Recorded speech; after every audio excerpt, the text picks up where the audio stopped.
MK స్టాలిన్ని arrest చేయబోతున్నారు. Central government ED arrest చేయబోతుంది. దాని తర్వాత సిబిఐ కూడా రంగంలోకి దిగబోతుంది అన్న వార్తలు వైరల్ అవుతున్నాయి. దీనికి కారణం ఏంటి? ఈడీ మొన్న దాడులు జరిపింది. మద్యం కుంభకోణం దాదాపు 1000 కోట్లు మిస్యూజ్ జరిగినట్టుగా ఈడీ ఆరోపిస్తుంది. ఇది ప్రారంభం మాత్రమే, ఇంకా చాలా ఉంది అని ఈడీ ప్రకటించింది. సో ఈ నేపథ్యంలో ఎంకే స్టాలిన్ని అరెస్ట్ చేయబోతున్నారా అన్న విమర్శలు వస్తున్నాయి.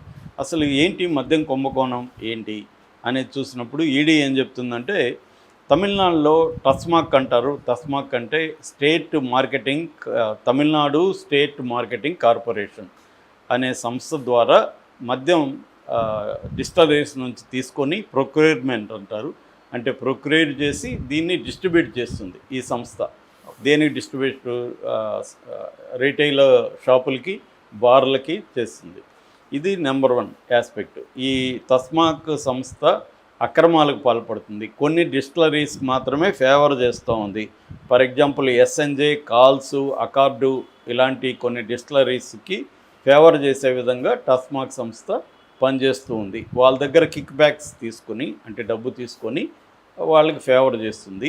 అట్లాగే బాటిల్ మేకింగ్ కంపెనీస్తో కూడా కుమ్మక్కైంది ఈ సంస్థ అనేది ఒక ఆరోపణ. రెండవ ఆరోపణ ఏంటంటే, టెండర్ ప్రక్రియ ఏదైతే ఉందో ఈ టెండర్స్ తమకి అనుకూలమైన వాళ్ళకి, ట్రాన్స్పోర్ట్ టెండర్స్ అండ్ డిస్టిలరీస్ సంబంధించిన టెండర్స్, లైసెన్సులు, ఈ రెండు కూడా తమకు అనుకూలమైన కంపెనీలకే ఇస్తుంది. ఫర్ ఎగ్జాంపుల్ ఒకే ఒక ఫర్మ్కి. సో ఇదంతా కూడా క్లియర్గా ఇదొక 1000 కోట్ల కుంభకోణం ఇప్పటి వరకు బయటపడింది. 1000 కోట్ల కుంభకోణం ఇంకా కూడా దీంట్లో ఉండొచ్చు.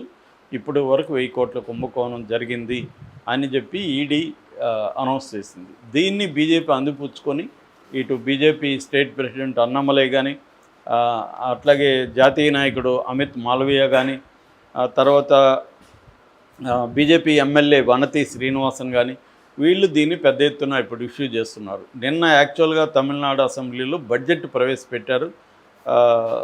అక్కడ తంగం తెనరసు వాళ్ళ ఫైనాన్స్ మినిస్టర్ ఆయన బడ్జెట్ ప్రవేశపెట్టారు. ఈ బడ్జెట్లో ఉచిత బస్సుకు మహిళలుగా దానికి ఫండ్ కేటాయించారు, లైవ్లీహుడ్లకి ఉపాధి కల్పనకి ఫండ్స్ కేటాయించారు, ఇన్ఫ్రాస్ట్రక్చర్కి ఫండ్స్ కేటాయించారు. ఇలాగా దానికి కొంత పాజిటివ్ వైబ్ వచ్చింది. దాన్ని దెబ్బతీయడానికి ఈ కుంభకోణాన్ని తీసుకొచ్చారని, ఎక్కడ కూడా వీళ్ళు చెప్తున్న కుంభకోణాలు కానీ ఇంకోటి కానీ జరగలేదు. చాలా క్లియర్గా ఉన్నాం. దమ్ముంటే మీరు విచారణ చేసుకోండి. ఇది కేవలం ఒక కేజ్రీవాల్ను, ఒక హేమంత్ సోరెన్ను, లేకపోతే ఇక్కడ కవితను అరెస్ట్ చేస్తున్నట్టుగా ఇక్కడ స్టాలిన్ అరెస్ట్ చేసి, స్టాలిన్ మీద ఒక అవినీతి ఆరోపణలు చేసి, స్టాలిన్ని ఒక అవినీతిపరుడుగా ముద్ర వేసి అరెస్ట్ చేసి జైల్లో పెట్టి బీజేపీ లాభం పొందాలని ప్లాన్ చేస్తుంది. ఇది ఢిల్లీ అనుకుంటున్నారేమో, ఇది తమిళనాడు. ఇది తమిళనాడులో బీజేపీ పప్పులు ఉడకవు అని వీళ్ళకి చాలా స్ట్రాంగ్గా మాట్లాడుతున్నారు. బీజేపీ ఫ్రస్ట్రేషన్లో ఈ పని చేస్తుందని. దీనికి ఇంకొక నేపథ్యం ఉంది. అదేంటంటే, తమిళనాడు ప్రభుత్వం, ముఖ్యంగా స్టాలిన్ చాలా స్ట్రాంగ్గా హిందీ భాషను వ్యతిరేకిస్తున్నాడు, ఇంపోజిషన్ ఆఫ్ హిందీ భాషని. మొన్న బడ్జెట్ సెషన్లో కూడా రూపీ అని, హిందీ రూపీ 6 ఉంటుంది మనకి రూపాయికి, ఆ సింబల్ని తీసేసి తమిళ రూపీ పెట్టాడు. 6 తమిళ రూ అని ఉంటుంది, ఆ రూ పెట్టుకున్నారు వాళ్ళు, హిందీ తీసేసి. అట్లాగే హిందీ భాషని రుద్దడం మీద, న్యూ ఎడ్యుకేషన్ పాలసీ మీద చాలా తీవ్రంగా డిఎంకే పోరాడుతోంది. ఇంకొక నేపథ్యం ఏంటంటే డీలిమిటేషన్ అంటే ఇప్పుడు మొత్తం ఎంపీ నియోజకవర్గాలు, లోక్సభ నియోజకవర్గాలన్నీ పునర్వ్యవస్థీకరణ చేయబోతున్నారు. అది జనాభా దామాషా ప్రకారం చేస్తే దాదాపు ఒక 20%, 24% ఎంపీలు తగ్గిపోతారు సౌత్లో. మేమేమో జనాభా తగ్గించుకున్నాం, వాళ్ళేమో జనాభా పెంచుకున్నారు నార్త్ ఇండియాలో.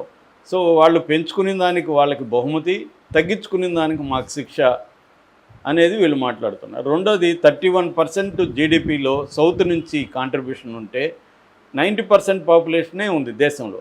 ఇప్పుడు నువ్వు పాపులేషన్ బట్టి నేను ఇస్తాను అంటే వాళ్ళు ఎక్కువ కొనుక్కున్నారు జనాలు. ఇక్కడ 1.8 కూడా లేదు రీప్రొడక్షన్, అదే రీఫిల్మెంట్ రేట్ అంటారు. అంటే ఒక ఫ్యామిలీకి 1.8 బిడ్డలు కూడా లేరు. వీళ్ళ మీద ఇంపోజిషన్ చేస్తున్నారు, మా మీద చేస్తున్నారు. మేము ఎక్కువగా రూపాయి మేము దానికి పంపిస్తుంటే మాకు 70-60 పైసలు కూడా ఇవ్వట్లేదు. అదే ఉత్తరప్రదేశ్కో బీహార్కో రూపాయి పంపిస్తుంటే రూ. 2 రూ. 3 వాళ్ళకి వెళ్తా ఉంది.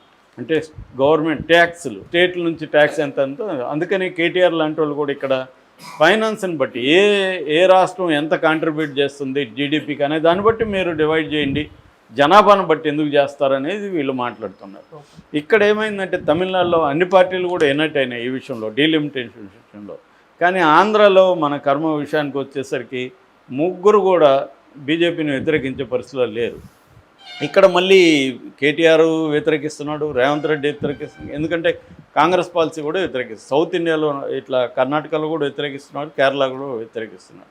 ఈ డీలిమిటేషన్ అనేది పైగా ఇంకో డిమాండ్ 1971 జనాభా లెక్కల ప్రకారం చేయండి అని అంటున్నారు. లేదు ఇప్పుడు మేము నెక్స్ట్ జనాభా లెక్కలు చేస్తాం, కొత్త జనాభా లెక్కల ప్రకారమే మేము చేస్తామని బీజేపీ అంటుంది. దీనివల్ల ప్రాబ్లమ్స్ అన్నమాట. అదే కాకుండా హిందీ ఇంపోజిషన్ ఏంటంటే 1965లోనే హిందీ ఇంపోజ్ చేయాలనుకున్నప్పుడు తమిళనాడులో పెద్ద ఉద్యమాలు వచ్చాయి, అల్లర్లు జరిగాయి, దాదాపు 70 మంది చనిపోయారు. దాని తర్వాత 67 నుంచి కూడా తమిళనాడులో హిందీ ఇంపోజిషన్ని వ్యతిరేకించిన ద్రవిడ పార్టీలు వాళ్ళు 2 లాంగ్వేజ్ పాలసీ, 3 లాంగ్వేజ్ పాలసీ అంటే అర్థమేంటి, ఒక లోకల్ లాంగ్వేజ్, ఒక హిందీ, ఇంగ్లీషు 3 ఉండాలి పిల్లలకి అనేది 3 లాంగ్వేజ్ పాలసీ. అది అన్ని రాష్ట్రాల్లో ఉండాలి. సౌత్లేమో హిందీ ఉండాలి, నార్త్లేమో హిందీతో పాటు తమిళ్ కానీ తెలుగు కానీ ఎనీ సౌత్ ఇండియన్ లాంగ్వేజ్గా నేర్పించాలి. కానీ నార్త్లో ఆ పని చేయట్లా. నార్త్లో ఏ స్కూళ్ళల్లో కూడా సౌత్ ఇండియన్ లాంగ్వేజ్ నేర్పించట్లేదు. ఊరికే నామకే వస్తే అక్కడక్కడ ఉండొచ్చేమో కానీ ఎవరు నేర్చుకోవట్లేదు. వాడికి ఏమి హిందీ అవసరం ఉంది, అక్కడే పుట్టి అక్కడే పెరిగి అక్కడే చచ్చిపోతాడు. హిందీ ఎందుకు, మాకు ఉపయోగం ఉంటే నేర్చుకుంటాం లేకపోతే లేదు కదా అనేది తమిళనాడు పాలసీ. రెండోది ఈ